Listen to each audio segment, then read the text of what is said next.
A paz do Senhor, povo eleito de Deus, mais uma vez aqui no canal Solo Deu Glória para falarmos sobre o livre-arbítrio. Doutrina esta herética que se introduziu por meio de um monge católico na igreja e até hoje ela ficou na igreja. Mas esta palavra livre-arbítrio sequer ela tem nas escrituras sagradas. Você não vai encontrar ela nas escrituras sagradas. Como eu disse, foi um ensinamento que esse ensinamento não existia de livre-arbítrio. No tempo dos apóstolos não existia. Foi introduzido pelo monge católico. Tem um livro de Martinho Lutero chamado Nascido Escravo. Lutero ficou muito conhecido como precursor da Reforma por combater as indulgências da igreja católica. Porém, teve muitas outras coisas que ele combateu. Não foi só as indulgências. Um dos ensinamentos heréticos que ele muito combateu foi essa doutrina do livre-arbítrio. Quem pregava muito ela era Pelágio também, da Igreja Católica. E vemos que Martinho Lutero combateu um homem chamado Erasmo de Roterdã, que defendia muito o livre-arbítrio. E uma vez Erasmo usou aquele texto que diz de Deuteronômio: eis que põe diante de ti a vida e a maldição, a vida e a morte, a bênção e a maldição. Escolhe, pois, a vida. E aí Erasmo diz para Lutero: tá vendo, Lutero? Como o homem tem livre-arbítrio, a Bíblia diz: escolhe, pois, a vida. Deus coloca diante do homem a vida e a morte e diz: escolhe a vida, aconselha ele a escolher a vida. E Lutero pega o mesmo texto e devolve a Erasmo de Roterdã falando: Erasmo, primeiro de tudo, esse texto não está falando que o homem tem livre-arbítrio para escolher a vida. Isso não assegura nada que o homem tem a capacidade de escolher a vida e se salvar.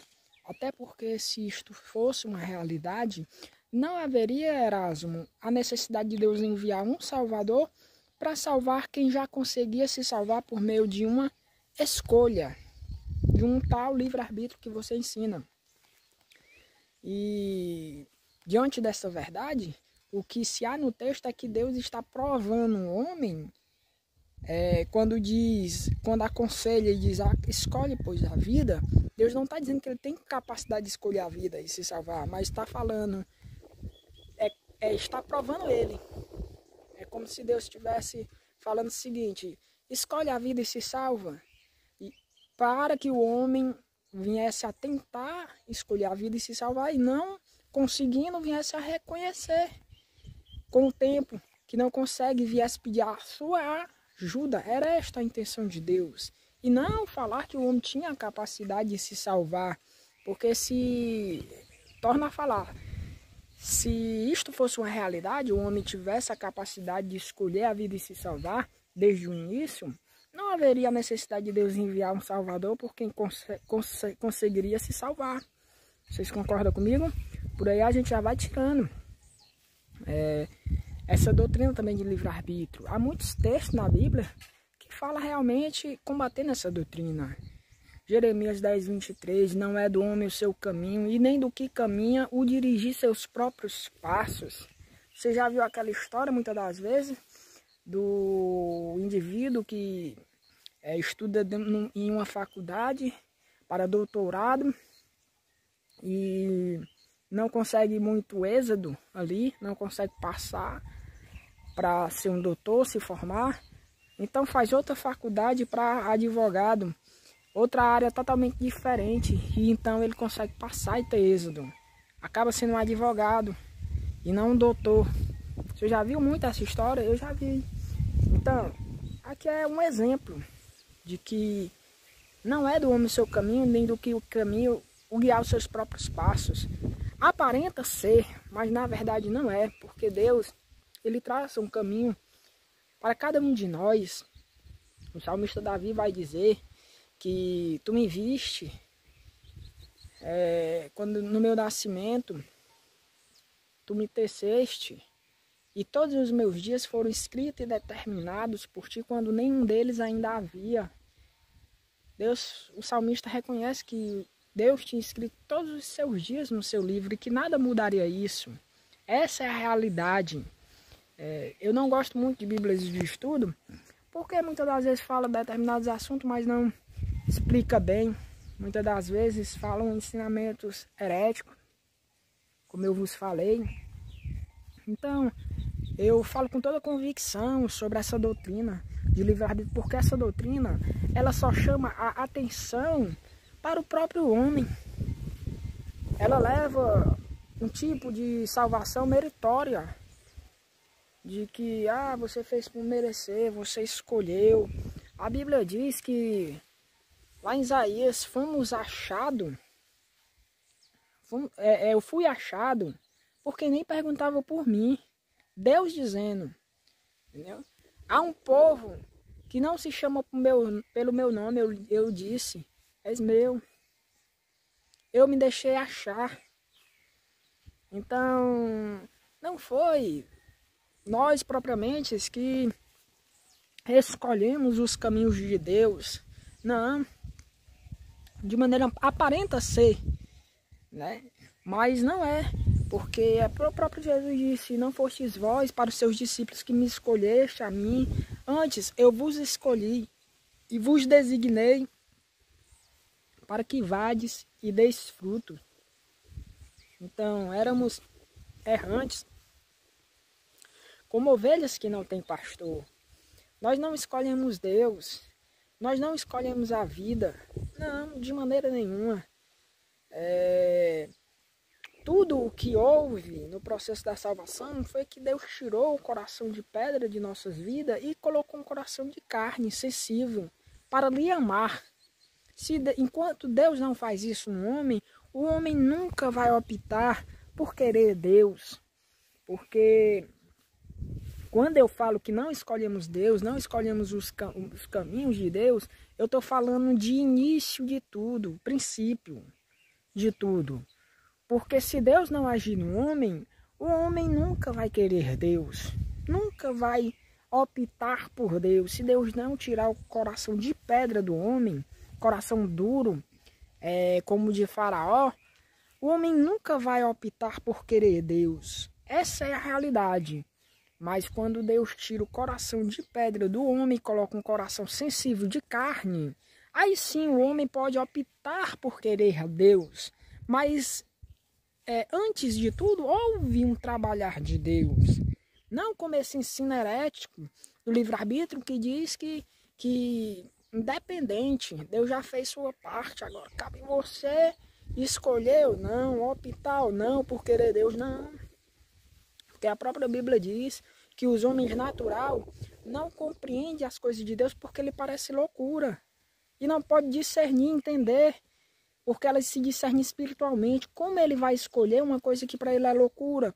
Geralmente a gente escolhe para nós algo que nós vemos claramente que é bom para nós. Então nós vamos e escolhemos. Mas a Bíblia diz que as coisas de Deus para o homem natural é loucura. Então não tem como ele escolher algo que para ele é loucura, que para ele é avesso do que a vida dele, de prazer, de deleites no pecado. Não tem como ele escolher.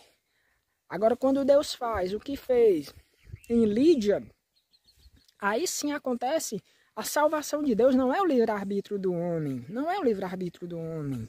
Você vê que Lídia ouvia Paulo pronunciar a palavra de Deus, mas não entendia nada. Não entendia nada. Enquanto muitos que ouvem a palavra de Deus e não entendem, muitas das vezes vão embora por não entender. Mas Lídia não. Lídia continuava a escutar Paulo falar. E a Bíblia diz que pela perseverança dela, não aqui entra em questão as questões que os homens querem sempre bater na tecla, que é questões de escolha. Não. A Bíblia diz que Lídia ouvia Paulo e não entendia o que Paulo falava. E porém a Bíblia diz que Deus lhe abriu o coração para ela entender as palavras que Paulo falava. Deus abriu o coração de Lídia, não foi ela que abriu o seu próprio coração. Muitos pegam aquele texto, volto a falar. Toda mensagem que eu falo sobre a salvação de Deus, eu bato nessa tecla. Usam aquele texto lá, eis que estou à porta e bato, para usar para aplicar para a salvação. Aí falam para o pecador, olha, a Bíblia diz que Deus está à porta do seu coração batendo, cabe a você abrir ou não. E é um ensinamento totalmente herético, porque ali estava tratando da igreja, de alguém que era vivo, espiritualmente não morto. Mas a Bíblia diz que Deus abriu o coração de Lídia para ele entender todas as palavras que Paulo falava. Entendeu? Abrindo o coração de Lídia, ela passou a entender todas as palavras que Paulo falava. Entendeu?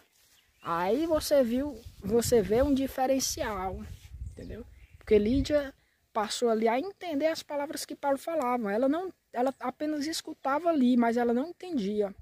Porém, quando Deus abriu o coração dela, ela passou a entender, compreender. Então, para o trabalhar de Deus na vida do homem, tem que haver uma operar dele inicialmente. Mas essa doutrina de livre-arbítrio só dá merecimento ao homem, só dá atenção ao homem, tirando a glória de Deus. Sabemos que se Deus não operar no homem para salvação, ele nunca vai querer Deus, porque as coisas de Deus, como eu acabei de falar lá, são para ele loucura. Então ele não pode entender. Ele não pode entender o que para ele é loucura. Entendeu? Se Deus não operar, como diz a Escritura Sagrada, Deus opera em vós o querer e o realizar segundo a sua boa vontade. Deus opera. O homem querer ele próprio já é um operar de Deus. Muitas pessoas têm raiva. Quando eu falo da soberania de Deus, da determinação de Deus, essas pessoas só sabem escapulir falando de livre-arbítrio. Porque Deus deu um livre-arbítrio. Ah, porque assim, assado. Mas não. Essa doutrina é uma doutrina herética. É uma doutrina que só dá merecimento ao homem. Né? Não leva a glória a Deus. Porque a doutrina do livre-arbítrio, ela é semelhante ao deísmo. O que é o deísmo? A seita deísta, eu vou falar para você, é uma seita que ela foi fundada há muitos séculos atrás, muito tempo atrás. E o deísmo diz que Deus criou todas as coisas, céu, tudo, natureza, animais, e colocou no domínio do homem e foi embora, deixou ao domínio do homem. Agora é com vocês. É isso que o livre-arbítrio ensina, a doutrina do livre-arbítrio. Mas o que a doutrina da salvação de Deus ensina? Não. Que para o homem ser salvo, não depende dele próprio. Deus não deixou tudo, não já fez toda a sua parte. Essa é o que diz a seita deísta. Ah, Deus já fez toda a sua parte, morreu na cruz do Calvário, Jesus e tudo. Agora é com você. Né? É com você. Deus fez tudo e se foi. Agora está só assistindo. Você escolher ou deixar de escolher. Errado. A doutrina da salvação diz que é Deus tirando o coração de pedra do homem. Diz que é Deus abrindo o coração, como abriu o coração de Lídia. Diz que é Deus toda vez intervindo. A salvação do princípio ao fim ela é monergista e não sinergística. Né? O que é sinergismo e monergismo? Monergismo é uma ação única e exclusiva de Deus do início ao fim. Toda a criação de Deus ela é monergista. O que é monergista? Do início ao fim é algo de Deus. Entendeu? É um operar de Deus. Então a Bíblia diz que a salvação é uma criação de Deus. Deus criou em nós um novo homem. Um homem regenerado, transformado. E nesta obra da salvação, do início ao fim, ela é uma obra de Deus. Ela não é uma obra que Deus começou, aí vai contar com o ser humano. Olha, eu fiz, tu me iniciei, mas eu vou contar com você. Não, de maneira nenhuma. Há uma palavra que diz, se me fala a memória, o sonho de Nabucodonosor, do qual ele tem o sonho de uma grande estátua, e fala toda a forma daquela estátua, e diz que os pés é sustento do corpo, é o que sustenta o corpo. E o que sustentava aquela imagem eram os pés, a parte, né, das pernas, dos pés. A Bíblia diz que os pés eram em parte de barro e em parte de ferro. Não combina, a Bíblia vai logo dizer, não combina. Né? Não combina, é um reino que vai se destruir totalmente. Porque aquela imagem representava os reinos. É um reino que vai se acabar, porque é um reino dividido. O que é essa mensagem nos traz, esse ensinamento? Que a base da nossa salvação, que sustenta a nossa salvação do início ao fim, não tem participação nenhuma de nós, mas unicamente daquele que nos assegura.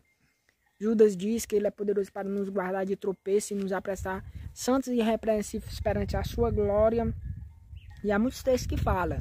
Agora, aparentes textos que falam que também temos a nossa participação na salvação, sendo obediente, vigiando e tudo mais.